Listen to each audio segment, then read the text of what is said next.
How's it going, guys? Welcome back to Invicta County Shooting.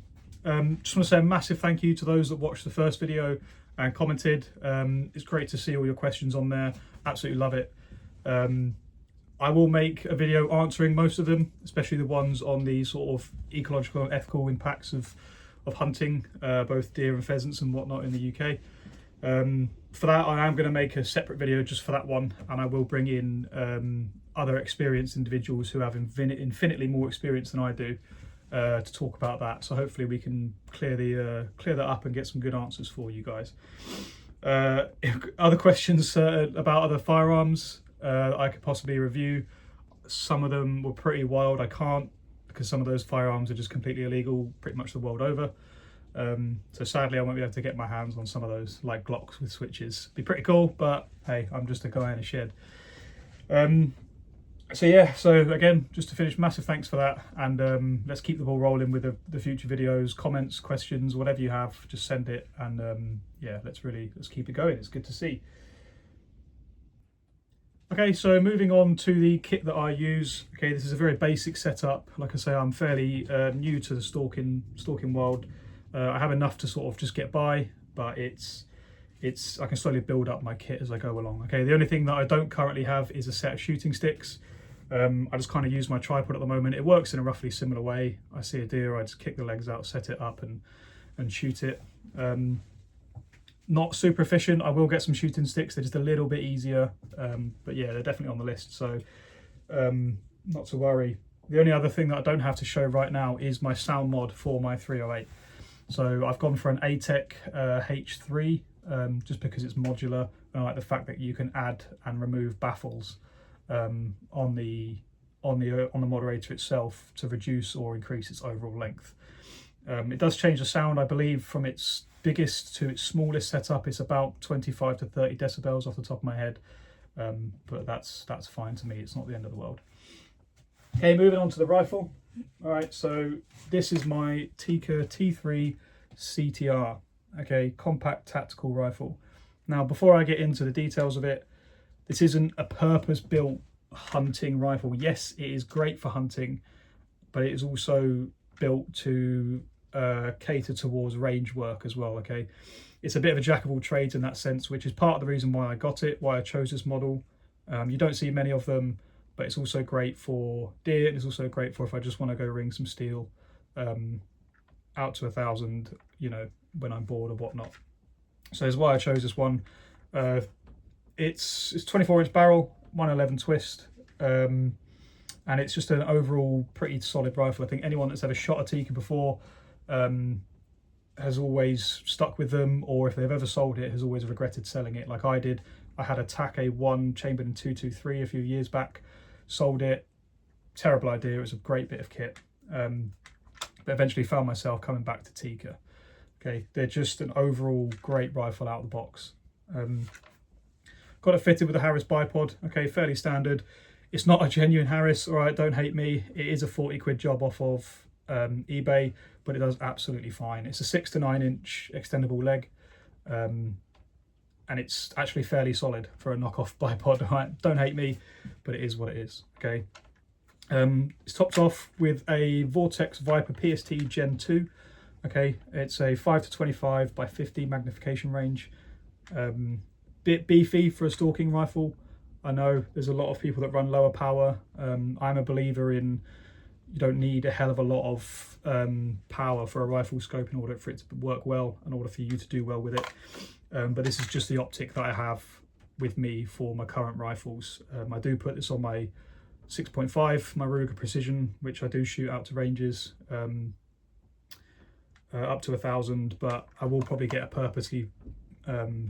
purpose-built hunting scope to put on this, as well as mounts, because the IMS spur mount is really good but kind of beefy. And I know a few people have had a problem with the spent casing when you eject the round bouncing off the bottom of the scope mount here. I haven't had that problem, but I know some people have in the past. But yeah, pretty solid in terms of being just a rifle. Unreal bit of kit. Stalking rifle does absolutely fine. It's just an overall jack of all trades, master of all, essentially. They do sometimes come with an adjustable cheek piece, I didn't feel the need to do that just because I tried the rifle out in a gun shop before I bought it, and I found that it fit my face absolutely fine, so I didn't need to spend the extra for an adjustable cheek piece. The two main gripes I have with this rifle are at the back here. So the first one being this rear sling stud, kind of rattly. Should be a quick fix, just a bit of tape in there or something just to square that away. And the butt pad, the way it kicks out at the bottom here, I have found that it kind of catches on clothing a little bit, but it's not the end of the world. It's just a skill thing that I can work on and make ends meet just with a little bit of practice. So yeah, 10 round box magazine, bit crazy amount of ammunition for a deer stalk. I probably only really tend to carry 3 to 4, but hey, I don't really like I say, it's a all-round rifle for me. It just does the trick of everything really well. I do have a bit of grip tape on here because where the rifle is smooth, it's really smooth, and I did find manipulating the bolt, my thumb did tend to slip a little bit, and it just meant that I didn't smoothly operate the bolt. So I do have a little bit of grip tape here as well as on the magazine, just for a bit of dexterity. I'm quite clumsy, so it's nice to have that bit of extra grip on there. But yeah, pretty standard, but also very well performing bit of kit, and just a really solid rifle all round, I think. So that's why I chose it. Binos. Okay, these are ATN optics, laser rangefinder binoculars. These are cheaper, lower end of the spectrum, but they are absolutely fantastic. I cannot knock these whatsoever. For what I use them for, just basic viewing and laser rangefinder purposes, I cannot fault these whatsoever. They laze out to 2,000 meters. They're accurate with it as well. I normally laze 3 times and take an average anyway, but comparing them to other laser rangefinders, they're pretty accurate. The glass is pretty good for a £400 optic set. It's pretty fantastic. If you don't know what I mean by glass, it just means the clarity of the optic, pretty much. Some companies have really clear glass, some others don't, and that just depends on your price range. Upper prices, more expensive ones are like your Swarovski, your Leupolds, Sig, Vortex. There's loads out there. These are nowhere near that on price, but they are not bad for that price. The glass is pretty solid. They've got a nice eye relief adjusters at the top here, nice focus wheels underneath that, and really nice tactile rubberized body, which is pretty tough and rugged. And then you have the laser button here, and then your mode switch underneath it, and the laser comes out of this centerpiece. And yeah, I just think they're fantastic. Little Wally head, but yeah, brilliant bit of kit. Can't fault it whatsoever. Okay, so next bit of equipment that I always have with me, okay, is a trusty knife. This is a buck knife. Can't quite remember what model, but I think it's pretty much like their standard knife that you can get. It's just a great utility knife that I've always had.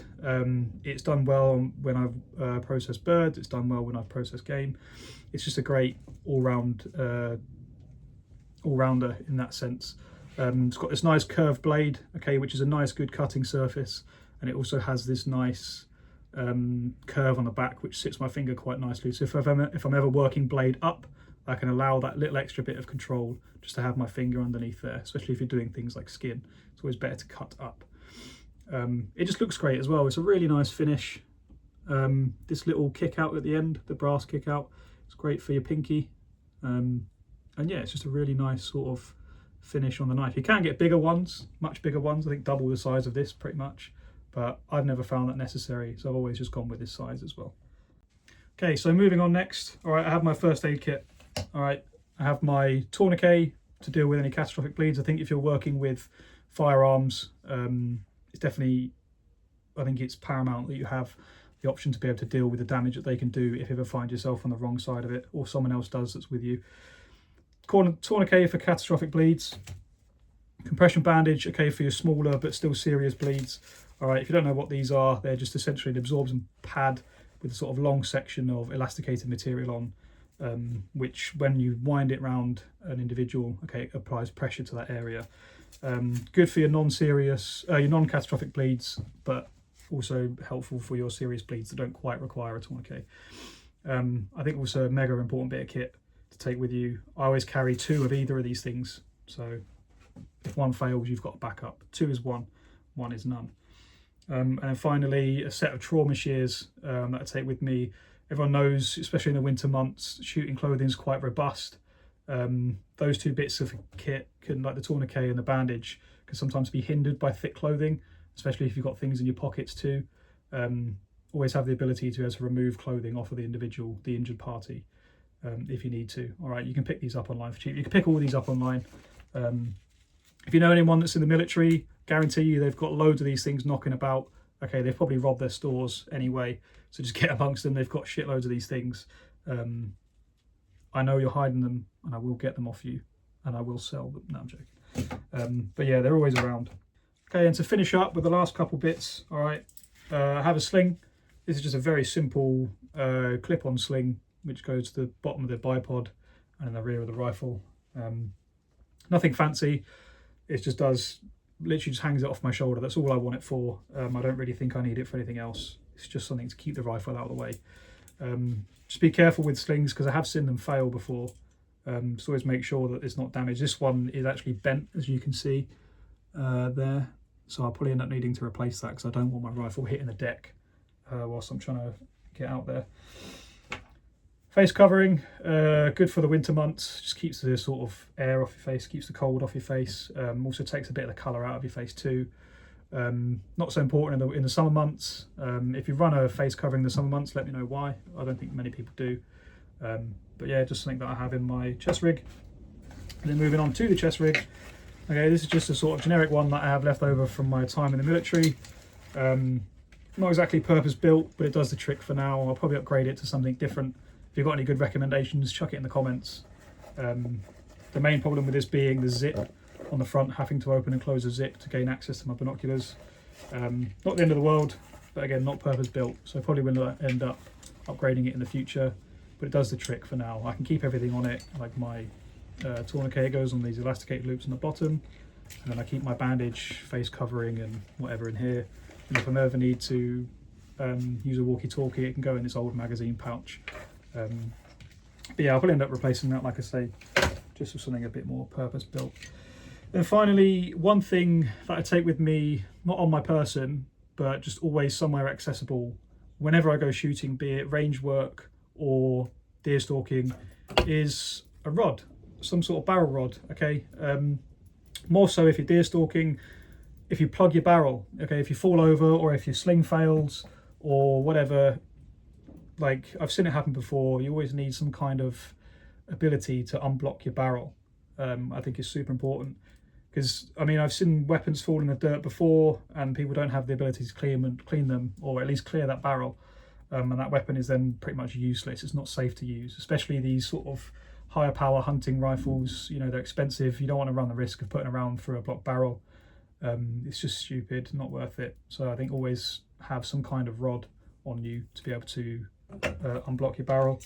I also have this one which breaks up into sections. Probably going to use this just to actually carry on my person. So if I'm out stalking and I'm far from the car and I do find myself with a block muzzle, I don't have to trek all the way back to the car to get it. There's a couple more sections with this, but yeah, I think it'd just be handy to have. Like I say, I've seen it happen before and it's just important. Like you could use a stick if you wanted to, but good luck trying to find a stick that's perfectly straight and is perfect gauge for your barrel and your caliber. But hey, this is just a personal thing that I have. Apart from that, there's nothing else that really stands out as kit that I use. That is a very basic, extremely basic setup that I carry with me. If I had a thermal, I'd talk about it. I don't have a thermal. Probably going to be added to the list in the future, especially with the night shooting licenses now coming in a bit more. I will probably add thermal to the list eventually. Whatever kit and equipment you guys use, whack it in the comments. Any suggestions on other stuff as well. I'm always in the market for things like a new binocular harness, chest rig, or updating my sling or whatnot. Chuck it in the comments if you've got any suggestions. It'd be good to see. And also feel free to message me on my Instagram, Invicta County Shooting, with any questions you have, or reasons why, or kit. Talk to me about your kit and what you have and why. It'd be kind of cool to see. I touched on shooting sticks in the beginning. I think I will be adding shooting sticks to my inventory. I just haven't got around to it yet, but they're everywhere. Just pick them up online for a good price. So yeah, if you have any questions, let me know. Massive thanks again if you're watching. Hit the subscribe button, hit the like button, and I'll see you in the next video.